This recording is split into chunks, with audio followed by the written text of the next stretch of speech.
Do you want to bring it here? I have to check it. Okay. And you are bringing? I try. Okay, so let's try maybe. Let's try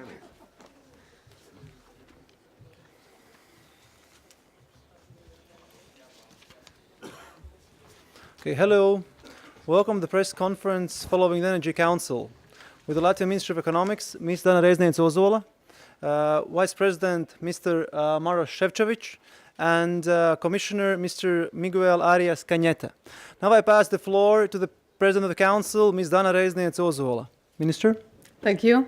Dear Vice President, dear Commissioner, and first of all the journalists, ladies and gentlemen, today there was the first Energy Council held under the presidency of the Latvia, and I'm really satisfied with the results. We had two major issues today. We exchanged the views on the strategic framework proposed by the Commission for an Energy Union. And then the ministers also had a substantial policy debate on developments and priorities related to the energy infrastructure.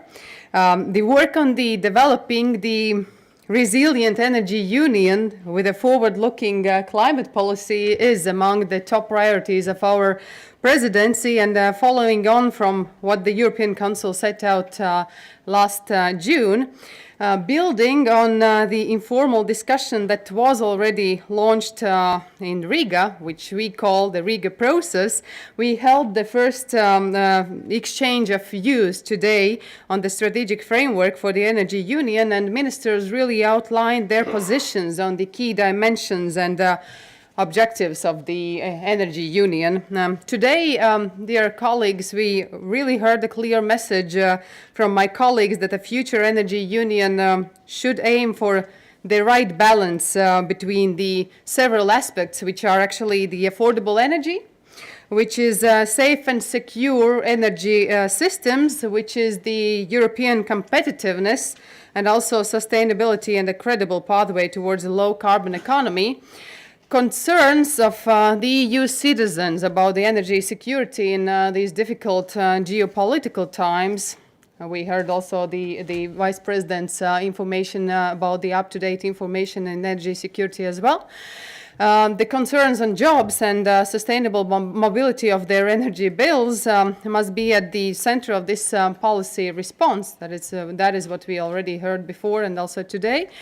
There was a broad support among the ministers towards building regional cooperation for a better integrated and functioning energy market, and we as the presidency also believe that the regional cooperation is one very good way of managing and administrating the energy union policy measures. We finally would like to say that all these ideas and messages that were heard today will be summarized and together with tomorrow's environmental ministers' conclusions put together in one single letter and sent to the President of the European Council ahead of the March meeting of heads of states and the governments. I think this was and will be a substantial input for the March Council.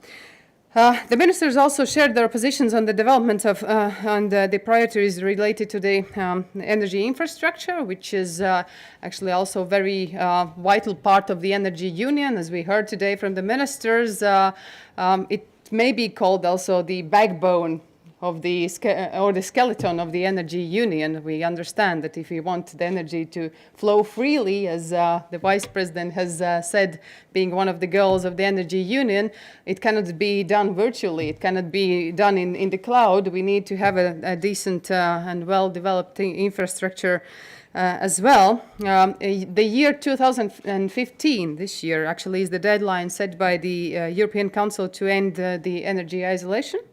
Both in gas and electricity, significant progress has been made.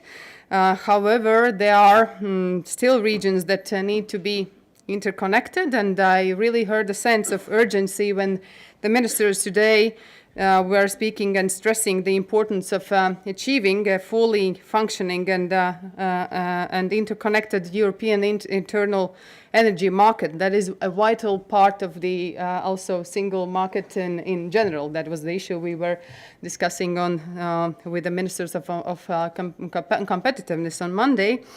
The energy ministers also underlined the need for more investments in strategic and smart infrastructure and the sound and market-driven investment climate to be established throughout the whole European Union based on a stable and transparent European legal framework. Today's debate will serve as a basis for the Presidency's synthesis report to be developed in the light of the 2015 annual growth survey, and today's discussion, I think, was very important also in regard to the energy infrastructure. Thank you for the attention, and now I'd like to pass the floor to the Vice President.